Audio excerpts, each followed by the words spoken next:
அகரம் உருவாகிறதுக்கு எனக்கு பர்சனலாக ஒரு முக்கியமான வழிகாட்டி இருக்கிறாரு. இந்த விரல் இருக்கு இல்லையா, இந்த விரலுக்கு வந்து நிறைய அர்த்தங்கள் சொல்லலாம். இது கேள்வி கேட்குற விரல் சொல்லலாம், குறை சொல்கிற விரல்னு சொல்லலாம், மிரட்டுற விரல்னு சொல்லலாம். ஆனால் இதே விரலை நம்ம இப்படி கீழே காமிச்சோம்னா, நான் இருக்கேன், விரலை பிடிச்சிக்கோ, நீ வா அப்படின்னு கூட்டிகிட்டு போகிற விரல் இருக்கு இல்லையா, எனக்கு அந்த விரல், எனக்கு அண்ணா / சித்தப்பா, நம்மளோட கமல் சார் இதை ஏற்கனவே சொல்லியிருக்கிறாரு. என் ரூமில் இருக்கிற போஸ்டரில் வந்து நான் கமல் சார் ஃபோட்டோ வந்து நான் ஒட்டி வச்சுருக்கேன். நாயகன் படம் பார்த்துட்டு மீசையெல்லாம் எடுத்திருக்கேன். அந்த போஸ்டரை ஒட்டிட்டு எங்களுக்கு நடுவில் இப்படி ஒரு உறவு கிடைக்கும், இப்படி ஒரு பயணம் கிடைக்கும் அப்படின்னு நான் நினச்சி பார்த்ததே கிடையாது. ரசிகர் மன்றங்களாக இருந்ததை வந்து நற்பணி மன்றமாக மாற்றுறது வந்து அவர் தான். ஒரு கலையில் வந்து சலங்கை ஒளி பண்ணிட்டு நாயகன் இவர் தான் பண்ணுறாரா, தேவரமன் இவர் தான் பண்ணுறாரா, காசுக்காக பண்ணவே இல்லை. அந்த கலைக்காக வந்து தன்னைத்தானே எவ்வளோ உயர்த்திக்கலாம், மற்றபடி மற்றவங்களை எப்படி இன்ஸ்பயர் பண்ணலாம் அப்படிங்கிறது மட்டுமே வந்து நான் அவர் அப்படி தான் பார்த்தேன். நான் வேறு தொழிலாக இருந்தால் கூட எனக்கு அவர் தான் எனக்கு இன்ஸ்பிரேஷன் இருப்பார். நான் உயர்றதுக்கு, நான் வளர்கிறதுக்கு, நான் ஒரு இலக்கை தொடுறதுக்கு என்றைக்குமே அவர் தான் இன்ஸ்பிரேஷனாக இருப்பார். அவர் திரும்ப சொல்கிற மாதிரி, படத்துலையும் சொன்ன மாதிரி, அடுத்த வினாடி ஒழித்து வைத்திருக்கும் ஆச்சரியங்கள் இந்த உலகத்தில் ஏராளம். Miracles happen. நினைக்கிற கனவு நிச்சயமாக நிறைவேறும். அண்ணாவை அகரம் சார்பாக மேடைக்கு அழைத்து உங்களுக்கு ஆசீர்வாதம் சொல்லணும்னு ஆசைப்பட.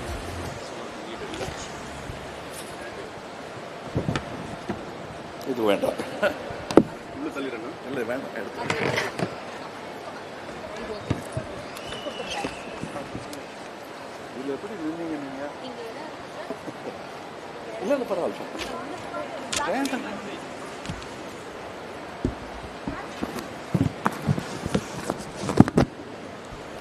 உயிரே, உறவே, தமிழே, வணக்கம். எந்த மேடையிலும் நான் சொல்லுவது இதுதான். ஆனால் இந்த மேடையில் சொல்வது மிக பொருத்தமானது. கல்வியும் அன்பும் ஒருங்கே கிடைப்பதில்லை. அம்மாட்ட கிடைக்கும், அகரத்தில் கிடைக்கும். அது எவ்வளவு பெரிய விஷயம். அதாவது சினிமா வானில் நட்சத்திரமாக இருப்பதற்காக கொடுக்கப்படும் கிரீடம் அதெல்லாம் வேற. ஆனா இந்த சமூக வானில் இந்த மாதிரி நற்பணிகள் செய்பவர்களுக்கு முட்கிரீடம் தான் கிடைக்கும். பரவாயில்ல, அந்த கிரீடம் போதும் எனக்கு என்று சொல்வதற்கு மனம் இல்லை, மனோபலம் வேணும், அந்த தைரியம் வேணும். எனக்கு கூட யாரும் நிற்க மாட்டாங்க. நீங்க ஒரு தண்டி யாத்திரைன்னு ஆரம்பிச்சாலும், அண்ணா அவர்கள் ஆரம்பிச்சாலும் ஃபர்ஸ்ட் கொஞ்சம் பேர் தான் இருப்பாங்க, அப்புறம் கூட்டம் கூடிக்கிட்டே வரும். இப்ப இவர் சொல்லி இருக்கிற இந்த விஷயம் எங்க சினிமாலாம் கண்டிப்பா மறந்து போயிடும்.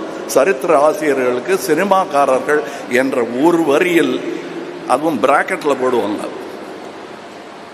இவர்களெல்லாம் சினிமாக்காரர்கள் போடுவாங்க. அதையெல்லாம் தாண்டி சமூகத்தில் பெரியவர்கள் பட்டியலில் சேருவதற்காகத்தான் நானும் 21 வயசில் ஆசைப்பட்டேன். இவரும் இளமையிலேயே ஆசைப்பட்டு விட்டார். இவர் ஆச்சரியப்பட்டு இருந்தாரு, 20 வயசுலயே இவங்களுக்கு எல்லாம் தெரியுதுன்னு. அப்ப வந்தாதான் வரும், இல்லைன்னா வராது. அந்த தைரியமும் துணிச்சலும், கல்வியை நான் கற்றே தீர்வேன், கற்றதை மற்றவர்கள் பெற்றுக்கொள்ள ஆவண செய்வேன் என்பதையெல்லாம் சொல்வதற்கு அது ஒரு நீட்சி, அது ஒரு நதி. இந்த மேடையில் பார்த்த டாக்டரை அடுத்த வருஷம் பார்க்க முடியாது. அதுக்கு நான் சொல்றது இந்த நீண்ட நதிங்கிறதுக்காக. ஆனா இன்னொரு காரணம் இருக்கு. இந்த டாக்டர்கள் மாதிரி அடுத்த வருஷம் விழாவில் இவங்களால காட்ட முடியுமாங்கிறதுல ஒரு சின்ன சந்தேகம் இருக்கு. ஏன்னா 2017க்கு பிறகு இவர்களால் இந்த முயற்சியை தொடர முடியவில்லை. இப்ப புரியுதா ஏன் நீட் வேண்டாங்கிறோம். 17 இந்த வாய்ப்பை 13 தான் மொத்தம் நம்பர்னே வச்சுப்போம், 20 தான் வச்சுப்போம். 2017 ஆண்டு முதல் இன்றைய தேதி வரை இந்த மாதிரி அத்தனை பிள்ளைகளுக்கு கல்வி கிடைக்காமல் செய்து விட்டது இந்த சட்டம். அகரம் நினைச்சா ஒண்ணும் விட முடியாது.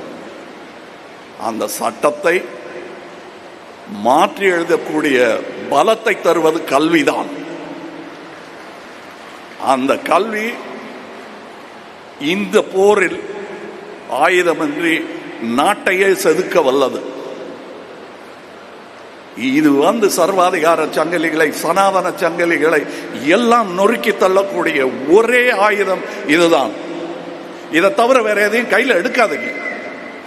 அதுல வெல்ல முடியாது. ஏன்னா பெரும்பான்மை தோற்கடிச்சிருவாங்க.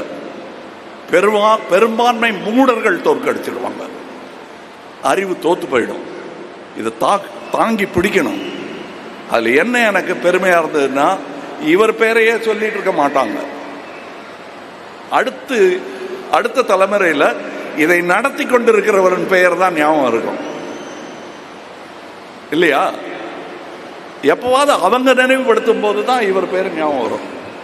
அப்படி சமுதாயத்துடன் கரைந்து போவதுதான் தலைமை. நின்று ஆண்டு கொண்டிருப்பது தலைமை அல்ல. எனக்கு அது புரிய 70 வயசு ஆயிடுச்சு.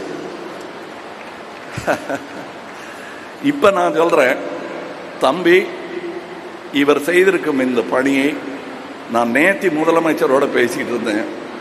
அப்ப நான் சொன்னேன், இந்த என்ஜிஓக்கள் நீங்க பெருசா ஆதரிக்கணுங்க. அவங்க வேற எதுவும் கேட்கல, பண உதவி கேட்கல, அனுமதி கேட்கறாங்க. அதுல நமக்கு என்ன வலிக்க போகுது? ஐயா கொடுத்துருக்கையா? இல்ல பண்ணிக்கிட்டு இருக்கோம்னாரு. அது அந்த பெருமையோட நீங்க வருகிறேன். நாங்க பண்ணத்தான் போறோம், பண்ணிக்கிட்டு இருக்கோம் அப்படின்னாரு. அதில் நானும் பங்கு கொண்டு இருக்கிறேன். ஏனென்றால் இதே திட்டம் இவரை பார்த்து தான் ஐடியா வந்ததுன்னா அது தப்பு இல்லை, அரசுக்கு ஒன்றும் அவமானம் கிடையாது. ஏனென்றால் நல்லது எதிரிகிட்ட இருந்தாலும் கேட்கலாம். இது நம்ம பிள்ளை, இங்க இருந்து எடுக்காம வேற எங்க இருந்து எடுப்பாங்க? ஆக அரசு ஒரு பெரிய திட்டத்தை அறிவித்திருக்கிறது. இதே மாதிரி அதுல எனக்கும் பங்கு உண்டு, உங்களுக்கும் பங்கு உண்டு, எல்லாருக்கும் பங்கு உண்டு. இதுதான் சொன்னேன். இது கல்வி சம்பந்தப்பட்டது மட்டும். இங்க நான் பேசுன நீட்டு கூட அரசியல் அல்ல, கல்வி சம்பந்தப்பட்டதுதான். ஏன்னா இந்த விழாவில் அரசியல் பேசக்கூடாது, அது நாளைக்கு போற இடத்துல பேச வேண்டியது. இங்க ரொம்ப நேரம் இருக்க முடியலையேன்னு சார் பேசிட்டு இருக்கும்போது சொன்னாரு. நான் வழக்கமாக விழாக்கள்ல எல்லாரும் பேரையும் சொல்லுவாங்க. இதுல யாரை தனியா பிரிக்கிறது? அகரம்னா நீங்க தான், எல்லாருமே, நான் உள்பட. இத சொல்லிட்டேன் இல்லையா? இனி இந்த கமலஹாசன் நற்பணி இயக்கம், மன்றம் நற்பணி இயக்கமாக மாறியதெல்லாம் சொல்லிட்டு இருந்தாரு. அது நாங்கள் செஞ்ச, நான் ஒரு கவிதை எழுதினேன், அவர் ஒரு கவிதை எழுதினார். ஆனால் உண்மையான ஒரு ரகசிய கவிதை ஒன்று இருக்கிறது, அதை பார்த்து தான் நாங்கள் காப்பி அடித்தோம். அதற்கு பொழிப்புரை சொல்ல வேண்டும். ஒரே வார்த்தையில் சொல்லிடலாம். சிவகுமாரன்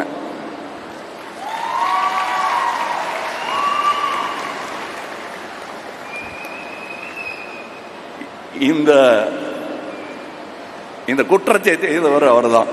ஏன்னா எதிர்த்தரப்புல இருந்து பார்க்கணும்ல, அதை இந்த குற்றத்தை செய்தவர் அவர் தான். நான் ஃபர்ஸ்ட் பெரிய நடிகனா வளர்ந்து இருக்கும்போது இப்படி நகர்ந்து இடம் கொடுத்தவர் வா அப்படின்னு. நிஜமா நான் சொல்றது மேடை அலங்காரம் இல்லைங்கிறது அவருக்கு தெரியும். இது நாங்க 2 பேரும் பேசிக்கிறோம், நீங்க ஒட்டு கேட்கறீங்க, அப்படியே வச்சுக்கோங்க. இந்த மைக்கும் அதான் செஞ்சிட்டு இருக்கு. நிஜமாவே அவருக்கு அண்ணன் தம்பி உறவுங்கிறது வலுக்க ஆரம்பிச்சிருச்சு போக போக. இவரெல்லாம் பிறந்தது இன்னும் ஜாஸ்தியா தான் ஆச்சு.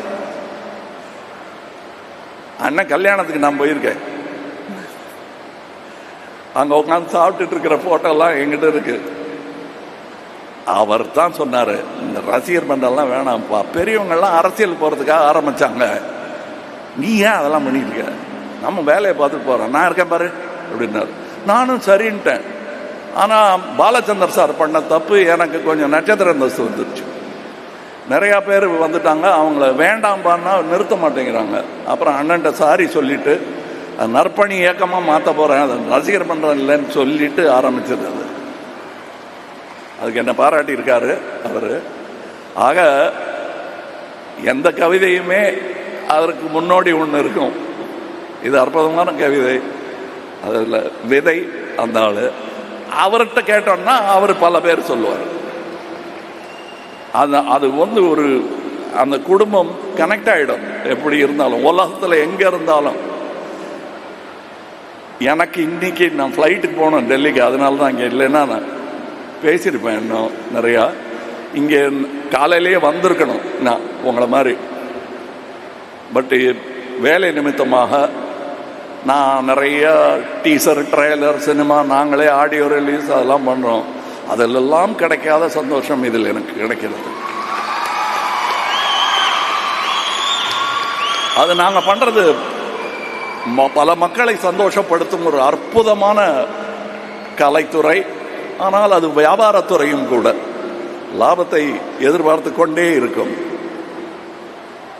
அதில் எனக்கு அதுதான் சோர்படுது. எனக்கு அது வேற விஷயம். அதுதான் நற்பணி இயக்கத்தையும் நடத்துகிறது.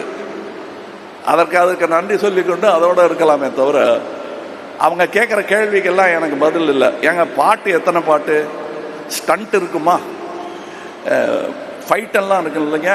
அப்புறம் வெளிநாட்டில் பாட்டெல்லாம் எடுக்கிறோம் அவங்க கேட்டதுக்காக. ஆனால் இங்கே பார்த்தேன்ல வெளிநாட்டு காட்சி, அதுதான் that is a love story. காதல் பாட்டு நீங்கள்லாம் பாரிஸில் ஈஃபில் டவருக்கு அடியில் நின்று பாடுறீங்களே, அது இல்லை. ஆஸ்பத்திரியில் நின்று அவங்க பேசிக்கிட்டு இருக்காங்கல்ல, அது எனக்கு பாட்டா கேட்குது. அன்பு, கல்வி போதுமானது. இந்த ஆயுதத்தை வைத்து உலகத்தை வெல்லலாம். அதற்கான படை இது. எங்க நிக்க சொன்னாலும் இந்த கூட்டத்தில் நான் நிற்பேன். ரொம்ப நேரம் பேசிட்டு இருப்பேன். எனக்கு பிடிக்கும். அதுவும் அவர்கிட்ட இருந்து கற்றுக்கிட்டது தான். நாங்கள் 2 பேரும் பேச ஆரம்பிச்சோம்னா யாராவது நிறுத்தி இந்த பக்கம் இடுப்பில் சண்டை பிரிக்கிற மாதிரி தான் பிரிக்கணும். எங்கள் 2 பேரையும் போதுங்க, அவர் வீட்டுக்கு போகணும், நீங்களும் வீட்டுக்கு போகணும். அப்படியா, சரி, என் வண்டியில் ஏறு, நான் உனக்கு மிளகா பஜ்ஜி வாங்கி தரேன், உன் வீட்டில் இறக்கி விட்டுறேன்னு பேச்சு தொடரும். அப்படி பேசி வளர்ந்தவர்கள், பேசி வளர்த்தவர். அந்த பேச்சு இங்கேயும் கேட்டிருக்கோம். இவர் காதலையும் ஓதி இருப்பார் அந்த மந்திரத்தை. இதை உச்சரிக்க மறந்தவர்கள் அந்த உன்னதத்தை இழந்து விட்டார்கள். அன்பும் அறிவும் தான் அற்புதமான மந்திரங்கள். இதை தவிர வேற எந்த துதியும் நிந்தனை தான்.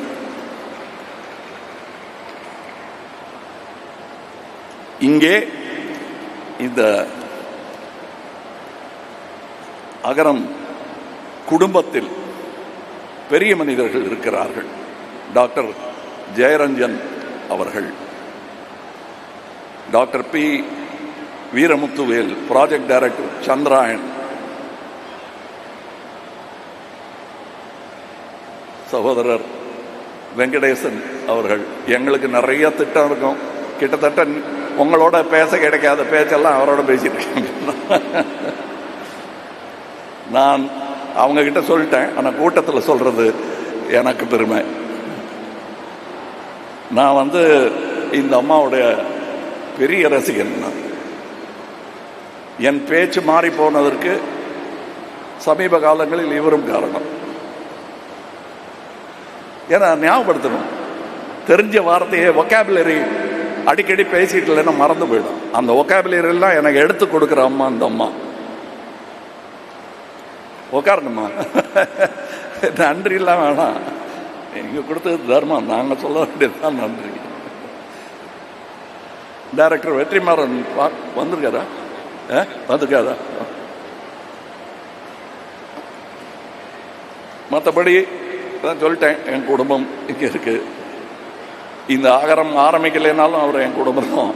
இது ஆரம்பிச்சதுனால இன்னும் வலுத்துருச்சு உறவு. சிவகுமார் அவர்கள் என்னை எப்படி கூப்பிடுறதுன்னு சொன்னாரு, கேட்டாரு. அண்ணன் கூப்பிடுறதா சித்தப்பான்னு கூப்பிடுறதா, எனக்கு இப்பப்பா நான் கமல் நற்பணி இயக்கத்தின் பார்வையிலிருந்து பார்க்குறேன், இவரை இனிமே தம்பின்னு கூப்பிடுறதா இல்லை அண்ணன் கூப்பிடுறதா?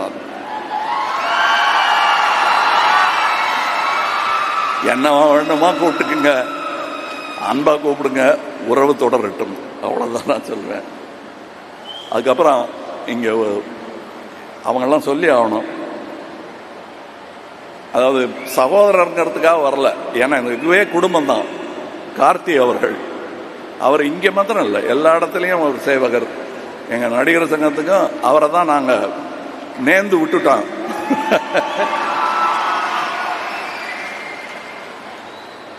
அப்புறம் என்னுடைய நண்பர் ஞானவேல் அவர்கள், ஜெயஸ்ரீ அவங்க தான் இதை நிர்வகிச்சிட்டு இருக்காங்க, SR பிரகாஷ் பாபு அவர்கள். அனைவருக்கு முதல்ல தான் இந்த பேரை ஆரம்பிப்பாங்க. ஆனால் வந்த உணர்ச்சி பிரவாகத்தில் மேட்ரை சொல்லிவிடுவாங்க, அப்புறம் பேரெல்லாம் படிக்கலாம்னா நான் அப்புறம் வந்துட்டேன். நான் ஓரளவுக்கு நல்லா நடிப்பேன். அதில் யாருக்காவது சந்தேகம் இருந்தால் தம்பியை கேளுங்க, அண்ணன் தான் எனக்கு வக்காலத்து வாங்க, அவங்க தான் வருவாங்க.